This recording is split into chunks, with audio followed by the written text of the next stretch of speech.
किसको देख करके यहाँ हंस रहे हैं? क्या हम में तो कोई कमी नहीं है? अब कोई दो ही आदमी है, तीसरा आदमी नहीं है, हंस दे तो होता है न, किनको देख हंस रहे कौन है?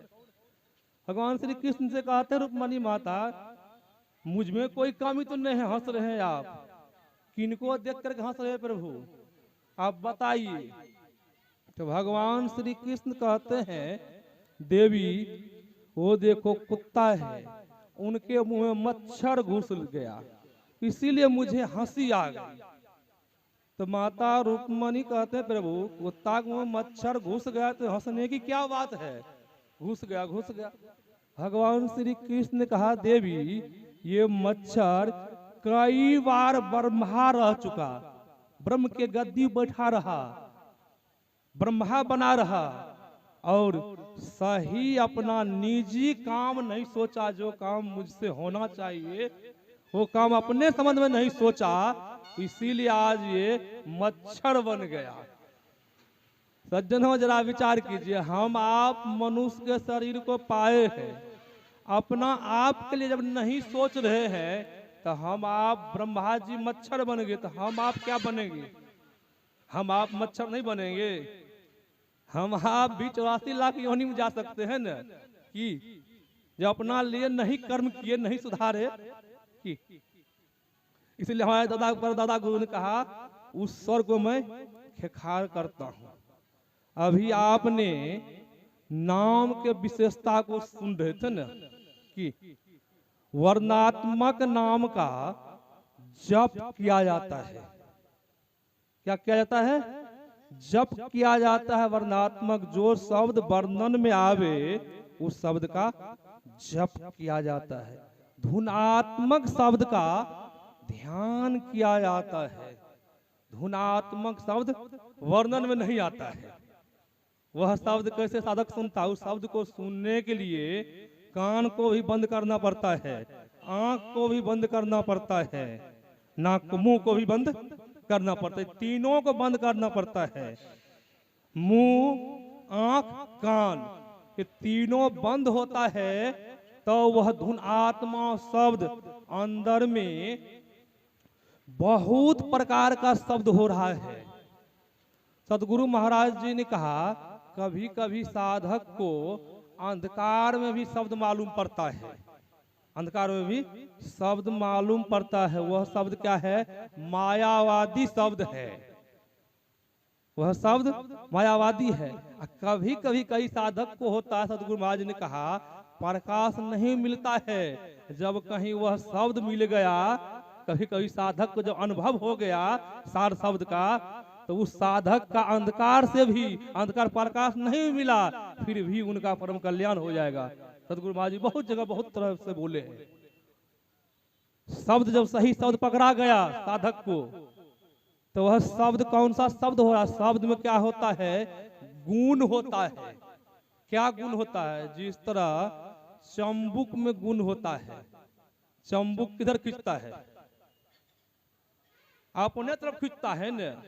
उसी प्रकार जो धुनात्मक शब्द है वह किधर के शब्द खींचता है? वो धुनात्मक शब्द ऊपर की ओर से नीचा आ रहा है, जो वर्णात्मक शब्द है नीचा की ओर से ऊपर जा रहा है। उसी धुनात्मक शब्द से ये सृष्टि हुई है न, संसार बना है न। बिना शब्द का काम चलने वाला है नहीं न, है काम चलने वाला नहीं है। शब्द में क्या गुण होता है? शब्द अपना तरफ खींचता है, चंबुक गुण होता है। सदगुरु महाराज जी एक बार बोल रहे थे प्रवचन में कि मैंने गया सिकलीगढ़ धराड़ा सत्संग करने के लिए। मैंने पंडाल में सत्संग करने के लिए बैठे, मेरी आवाज सुन करके एक कुत्ता मेरे पास आ गया। मैं जब उस कुत्ता को डांटा तब कुत्ता भागा। शब्द में क्या गुण होता है? अरे शब्द का परख, कुत्ता को परख हो गया तो कुत्ता सदगुरु महाराज जी के पास पहुंच गए।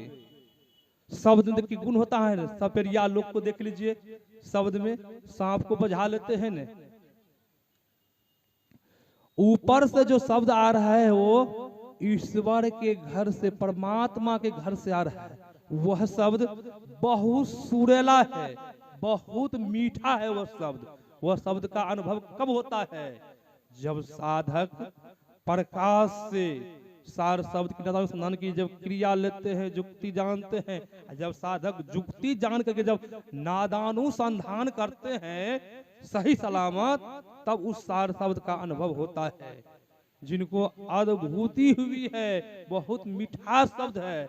जिस तरह गोंगा को गुड़ खिला दीजिए, गोंगा को पूछिए कैसा लगा गुड़ खाने में, तो गोंगा नहीं बता सकता है। वह सार शब्द शंकराचार्य जी महाराज जी ने कहा, वह सार शब्द जो है, वह सार शब्द परमात्मा ही मानिए उस सार शब्द को।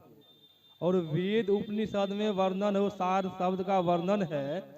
सदगुरु महाराज जी ने कहा, जिस मजहब में बिंदु नाद, बिंदु ध्यान, नाद ध्यान की चर्चा नहीं हो, तो वहां समझिए ये संत मत नहीं है।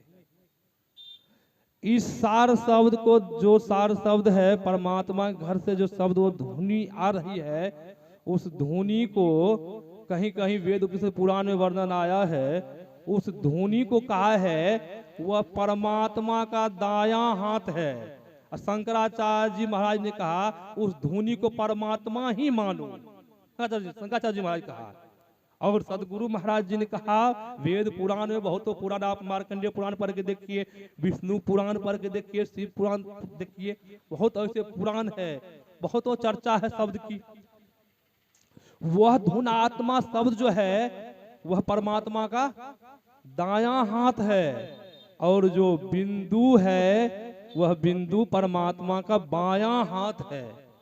और कहा वेद उपनिषद में, और कहा है, और क्या कहा है, वह बिंदु जो है भगवान शिव का चिन्ह है। क्या है? चिन्ह। और वह नाद जो है, जिस नाद की चर्चा भी हो रही है, वह नाद जो है वो साक्षात भगवान शिव है। पुराणों में कहा गया है, उस बिंदु को कहा गया वह बिंदु शक्ति है, वह नाद भगवान विष्णु है। और कहते कहते कह दिए, जो साधक बिंदु ध्यान, नाद ध्यान करते हैं, तो सोचिए वो साधक भगवान विष्णु के पूजा कर रहे हैं, माता लक्ष्मी की पूजा अपने अंदर में कर रहे हैं। उस साधक को ये समझना चाहिए